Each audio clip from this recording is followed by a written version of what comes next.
outreach programs ang ating pong natapos at naibigay pagsiservisyo para po sa ating mga kababayan.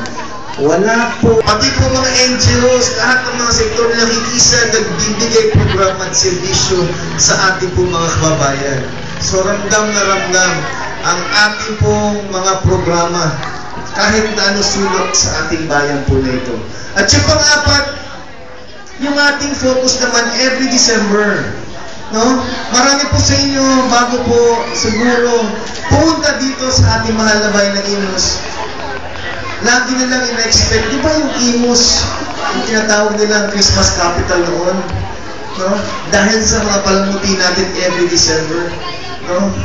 So yan po ay ating pong binalik at ngayon po, hindi lamang nakasentro sa poblasyon ang ating ginagawang celebration. Every cluster po ngayon ay ating po pinapalakas para ilaban ng mga dekorasyon.